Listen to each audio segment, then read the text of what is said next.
Leave it to Nintendo to do something this crazy. 1993 was the peak of the fighting game craze, and they said, how do we get a good fighting game on the Famicom? And while Joi Mech Fight isn't perfect, it's got a few of the flaws that you see in the very early fighting games. It does play a lot more smoothly than many fighting games you saw on more powerful systems. Joi Mech Fight is the final fighting game on the Famicom, which, if you believe that the genre started with Street Fighter II in 1991, doesn't sound very impressive. But Street Fighter II was the result of a lot of experimentation and iteration, and a lot of those experiments showed up on the Famicom. The first thing that we can really identify as a fighting game on the system is Konami's Yayar Kung Fu. It had the player controlling one martial artist who didn't really have any special moves, and fought a ladder of opponents.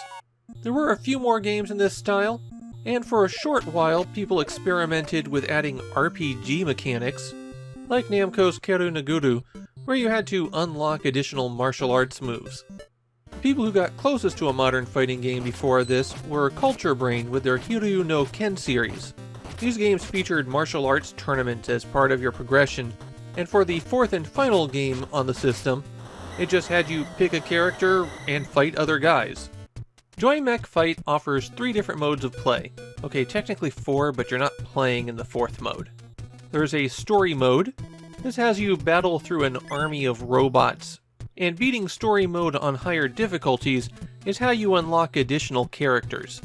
While you can only ever use 8 of them in story mode, in the versus modes, you can eventually select any of the 36 robots in the game. That is the largest roster of playable characters in any fighting game until King of Fighters 98.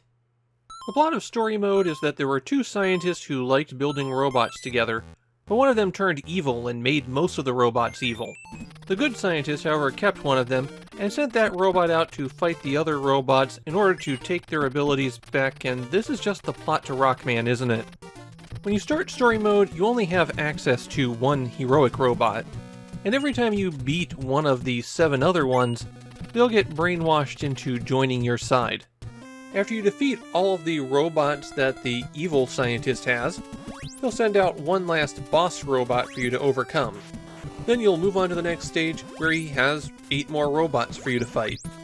There are 4 stages like this, and a boss for each of them, which is where we get our roster of 36 robots. During the fights, hitting A punches, B kicks, you hit up to jump, you hit down to duck, it is just a fighting game. Every character has a few special moves. The inputs usually aren't complicated. They like a lot of charge moves where you hold a direction for a second and then hit a button.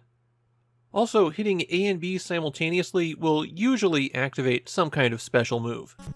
The way that most of the fighting moves work is that they build up power as they go. So connecting early in a swing doesn't hurt as much as connecting at the maximum point. Before every match, you have the opportunity to practice with your robot and see how effective each move is. I'm not going to run through all 36 robots, but the first 8 that you consistently use in the story mode are worth looking over. You begin with Scapone, a pink robot that's honestly not very strong, but he can do a roll move that you can guide a bit, and that tends to be very effective against the early robots. Honno is the flaming robot, and that means he's got projectiles, some flame charges, and his most devastating ability is to make it rain fire. Tiger is a master of Muay Thai.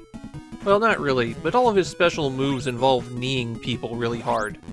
A lot of Neo's special abilities involve aerial attacks, and they can do a rapid-fire kick. Their counterpoint is the drill robot Senju, who has rapid-fire drill punches, and can also do drill spin attacks. Sasuke is the ninja robot. They're fast and can do enormous charges with their claws. Ai is the robot that, well, it's supposed to have the highest speed, but it doesn't really look that fast to me. And it can do a floaty helicopter move in the air that I never could connect with anyone. Honestly, they were my least favorite.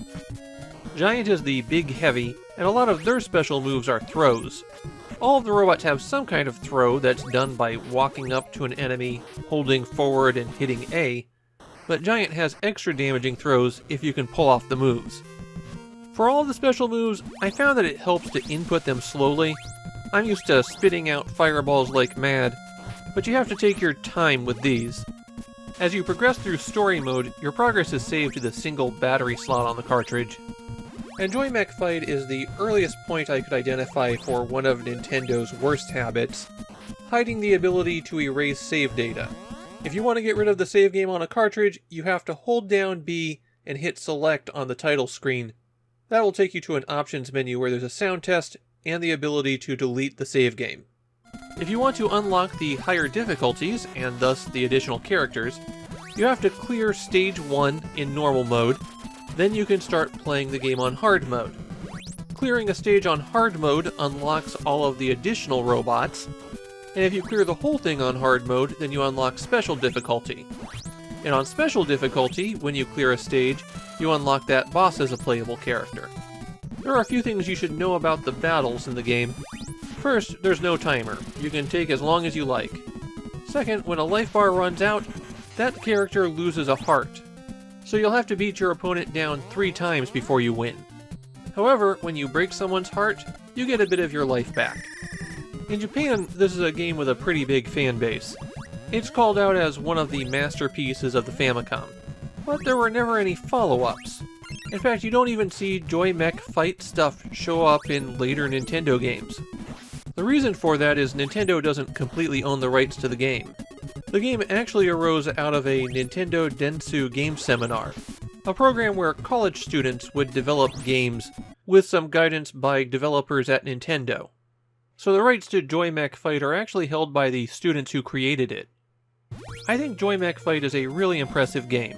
The Famicom struggled with fighting games as they appeared at that time because of its sprite limitations, and Joi Mech Fight cut through the Gordian knot by basically breaking everyone up into small sprites that the Famicom could handle.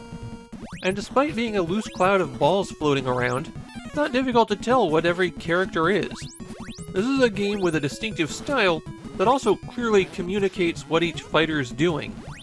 Even fighting games with full-body characters were having trouble with that at the time. And the action is smooth, never slowing down. My 2 biggest problems with the game are likely technical limitations. There's no combos here, so it's tough to get really technical with the game. And the number of special moves for every character is really limited. Basically, everyone has 4, and their throws count toward that 4.